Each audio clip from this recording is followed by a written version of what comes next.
I'm Ron Peno, that's Kim, and together we're the Darling Downs, and you're listening to Noise 11. And I'm dancing through this wildfire, how I wish you were.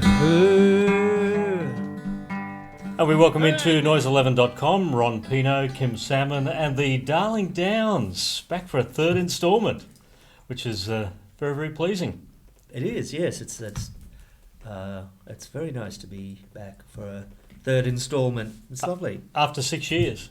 It's a 6-year break. It's a long holiday. Well, I mean, it's not really a holiday for either of you because you're probably the two most hard-working musical men in Australia in various projects. Exactly, and that's what we were doing over the last 6 years, more or less, so to speak, wasn't it, dear? More for some of us than others. No. Oh no, you had. You had. Well, yeah. I had some Die Pretty things, and you had some scientist things. Yeah, there's quite a lot of stuff. Surrealists. I went off and did the superstitions and stuff like that. So there was lots of things happening, and eventually it sort of came together. I guess over 6 years. Over the years, we've seen so many different incarnations of different bands. Whether we're going back to the Scientists, Beast of Bourbon, Died Pretty. Yeah, even the Beast of Bourbon. That's a recent one. Yeah. Well, that's right. Never but, No, there's been a lot. I've done a hell of a lot in the last 5 years. It's quite a heritage of Australian music that you two guys collectively have gathered over the last 3 decades. What are we supposed to say? Yeah, it is totally. We're so awesome. But I mean, to people who listen to music, I think they would be very surprised to see that two men have had such a contribution to Australian music. There's a bit of work there, a bit of a body of work between the two of us. But I guess if you think about it, we love music, and you can do something at one point in your life and then maybe drop the ball and then go on and have a regular life, but we've decided to make music our lives, and in order to survive you really do have to continue with it, and you can't just keep doing the same thing. So that's the reason for it. It's sort of it's being adaptive, I guess, and evolving with the way your life goes. So you sort of have to. So it's really it's the byproduct of having been involved in it that long. So I think anybody that would continue, unless we were doing some kind of some kind of oldies circuit, which we're not doing, we pretty much have had to do it that way. So I'm just trying to talk it down as to say that we're really that's only natural that we'd have this back catalogue of stuff, because we haven't stopped. We haven't been able to get day jobs. Well, it's the only thing I know how to do. It's the only thing I know how to do is write songs, create music, perform, and it has been for the last 30 odd years or so. So I know nothing else, and sometimes are good, sometimes it's the up and down of it all. So but neither of you have left the past in the past. There are these posts in the past that you've been continually being able to come back with. I guess for you at the moment, Kim, with Beast of Bourbon, just to come back and do that.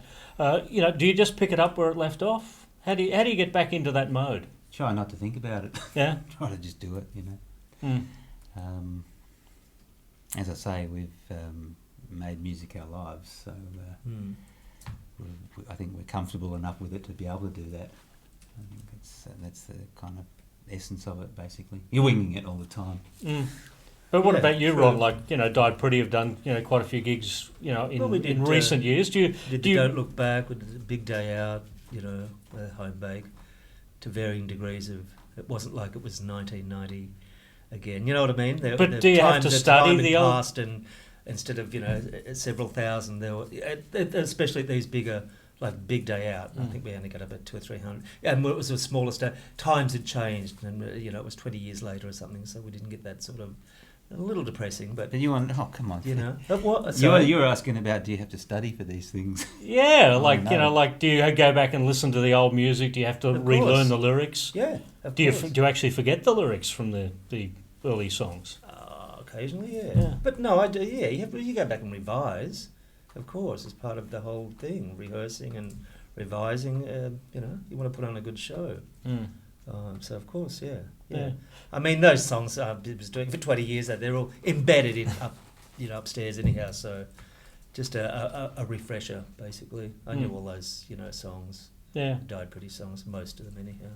Lots of rock, lots of alternate rock in there. I guess, when you get together and become the Darling Downs, we've now got this country tinge. Doing that country thing. Which gives you another opportunity to jump into, I guess, a different genre. Try something a bit different. It's ironic that, in actual fact, we're sort of going into the future with this, which is rather than going into our past. Even though the music might be seen as being more traditional, or at least having an aspect of traditionality about it. For us, it's really a way of progressing and getting away. Well, I've from always our liked pasts. country music, so it's not something we've just latched onto. We both, I can only speak for Died Pretty, but a lot of Died Pretty songs were peppered with a lot of country sort of things, I thought. Mm-hmm. So it's not something we've just gone, let's do a country thing, I mean, it's a genre of music that I've always been influenced by, so... Do you actually consider yourselves part of a genre? I mean, like, are you the rock guy? Are you the punk guy? Does it work like that for you? Not for me, no. Nah, not in this anyway. Is it all music? Yeah, pretty much. Obviously, everything's got a flavour, and it's easy for people to put things into boxes. It makes it easy for people to understand it, and that's fine. I don't care. But for us, no, it's we just do what comes naturally. We don't really try to think about it too much. Yeah. In the Days When the World Was Wide is the title of the album, and borrowed from Henry Lawson. Yes. Who was the one who discovered that? Is that Ron's Got the Smile? Is that your Yes, title? I did, yes, I did come up with the title, yeah. He came up with the title, but he ran it by me, and I said, that is wonderful. I had no idea where it came from, and then he was really shy about it. Said, oh, yeah, but everybody's going to think of Australiana. They're going to think John Williams. They're going to think, and so, I was just trying to say... Drop, but anyhow. Ron didn't really kind of realise that maybe most people aren't as erudite as him. And therefore... That's a big word. I'm just setting you up there, and you're knocking yourself down. No, I'm not. I'll just get in here, and because I did come up with the title, and it was I've loved Henry Lawson since my darling brother gave me a book many years ago when I was about 11. He gave me the prose works of Henry Lawson, and I never forgot it. It's a beautiful. I don't have it anymore, of course, but at that time in my life, it was a very beautiful thing. It's a gorgeous book. It's just this huge book of short stories, poems, other things, Henry Lawson essays and stuff. And it was, and that title has always stuck in my head. The Days When the World Was Wide, and it's always kind of difficult christening an album, putting the christening it. So, and I rang it. I thought it was a bit long, and I thought it was slightly Australia, maybe just. But I ran it past Kim. He loved it. I ran it past a few other people who I just wanted to get, an opinion. And everyone, said it's a. So you got permission to use it. I just ran with it, and it was and that's the title of the album. And how did the songwriting work? Is it like Ron lyrics, Kim music, or is it a bit not of this both? time around. No, it was a combination this time Ron for the first sing time. a guitar like that, me, and I'll endeavour to play it, and I'd work on the lyrics with him. That's how we've done it. We did it on my iPhone this time instead of doing it on a dictaphone the way we've done it in the past. And we would just basically sit there and say, I've got an idea, let's see what we can do, and make up a song and not really think too hard about it until we had a collection of songs. And then we thought we'd better Ron wanted to this time have some real lyrics rather than make them up on the spot when we were recording. He wanted to go in there prepared this time. So we sat down, and that was the real work that was involved in it, but it was fun. We sat down over a few months just listening to my iPhone memos, and just thinking, what does that sound like? What could that be? Where could we take this? And we both pushed ideas around and had a lot of fun, basically. So, yeah, it was a very pleasurable experience. Just with the lyric writing, just throwing ideas around, and just. But they ended up being very poignant lyrics, which I know our songs always have the sound of having poignant lyrics, but a lot of it's fairly free form, so they're kind of abstract a lot of the time. But this time, that's not the case.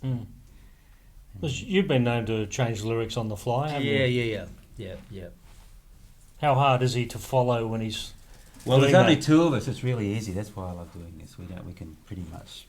It's a lot more free form than it sounds. Yeah. But, once you get a band involved, then things change. Well, there are 3 other players on the record. Well, but actually, there's only there are. I was sort of thinking it was really just Mike doubling up on a few. Michael, instruments. Julieta, and Andrew. Oh yeah, Julitha makes a bit of a cameo on Saved. That's right. So sort of half the piano playing is. That's right. Yeah, I forgot about that. So is it really an exercise in less is more? I think our past efforts have been. I don't know. This one we didn't really worry too much about that. We still are essentially a duo. Yeah. So it would make it, quite a different gig then from a Died Pretty gig or a Scientist gig for sure. You know, just the two of you up there, pretty much just, in a stripped back environment. Yeah, but that's what I was saying before, is we pretty much can make it up if we don't know what we're doing. and it's in a sense, I think, when you're playing music, for me anyway, and I think it might be the case with Ron, is I always feel like I'm rewriting everything when I perform something anyway. I always think I'm doing something new. That's the way it feels for me. Well, songs do get changed a little live, I just think There's always room to add little things here and there. If you never play anything the same, though. No. To me, it's always new. That's how I feel about things. Is the Darling Downs gig set list just Darling Downs now? Pretty much, yeah. Yeah. Don't mix in any of the other past accomplishments? No. No need to, Nah, really. No need we've got a to. Blue Oyster Cult song we sometimes cover. That sounds like a joke, doesn't it? Yeah. He's got to I'm not confuse. laughing, but He doesn't know. No, he's quite Yeah. serious about it. Yeah. Oh, Blue Oyster Cult. Can't basically go too it's far a wrong Darling with that. Down set list, Yeah. There's really no need to... We have enough songs to pad out a set list. Yeah. You mentioned the song Save there. I was going to ask you about that. It's got a bit of a Burt Bacharach type arrangement to it, hasn't it? Yeah. Bit of a... Yeah. That was that was my melody. Nielsen. So I tried to sort of emulate Ron and couldn't do it. Came up with something entirely different.